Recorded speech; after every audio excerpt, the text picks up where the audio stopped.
हमारा अच्छी तरह से मसालों के साथ रेडी है। अब हमने इसके अंदर डाला है एक प्याज कद्दूकश की हुई और 4 टेबल स्पून हमने पिसे हुए चने शामिल किए हैं इसके अंदर और 3 टेबल स्पून हमने पिसा हुआ खोपरा डाला है इसके अंदर।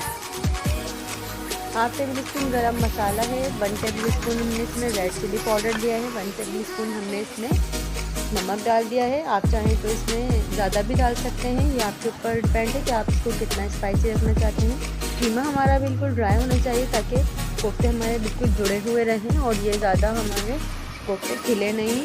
देखें दही ले लिया है हमने उसे 2 से 3 चम्मच। अब हम इसके कोफ्ते बनाते जाएंगे और इसको हम दही से कोट करते जाएंगे। जब भी आप कोफ्ते बनाएं तो उसके अंदर चनों का अगर आप पेस्ट शामिल करेंगे तो उससे कभी भी हमारे कोफ्ते खिलेंगे नहीं। और कोशिश कीजिए कि आपके जो कोफ्ते हैं उनका कीमा बिल्कुल ड्राई होना चाहिए, उसमें थोड़ा सा भी पानी ना हो।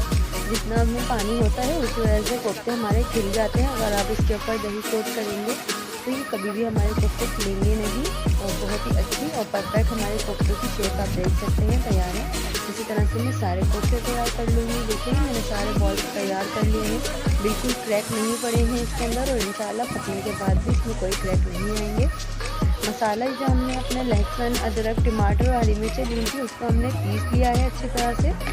1 कप ऑयल में मैंने इसको डाला है और उसके बाद मैंने इसके अंदर 1 टेबल स्पून पिसी मिर्च, 2 टेबल स्पून हमने इसमें पिसी मिर्चें डाली है, हाफ टेबल स्पून हल्दी डाली है और नमक डाला है 1 टेबल स्पून हमने इसमें और हाफ टेबल स्पून हमने चाइनीज़ सॉल्ट ऐड किया था। और उसको मसाले को अच्छी तरह से पकाने के बाद हमने इसके अंदर कोफ्ते शामिल कर दिए थे। कोफ्ते डालने के बाद हमें इसको चलाना नहीं है, सिर्फ हमें इसको हिलाना है।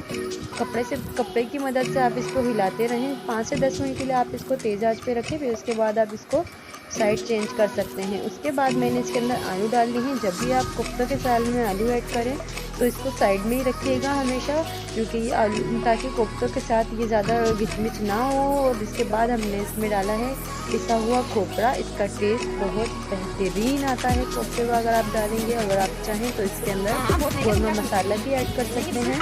लेकिन कोफ्ते हमारे हाफ डन हो चुके थे। उसके बाद मैंने इसमें आलू डाले और आलू डालने के बाद जितनी ग्रेवी आपको चाहिए आप इसके अंदर डाल सकते हैं। अगर आपको मेरी वीडियो अच्छी लगे तो इसको लाइक शेयर और सब्सक्राइब ज़रूर कीजिएगा मेरे चैनल को। हमारे कोफ्ते आलू बनकर तैयार हैं। आपको भी ये रेसिपी ज़रूर पसंद आएगी और अगर आपको मेरी रेसिपी पसंद आए तो मुझे ज़रूर बताइएगा कमेंट करके। इंशाल्लाह नेक्स्ट वीडियो में आपसे मुलाकात होगी। जब तक के लिए अल्लाह हाफ़िज़।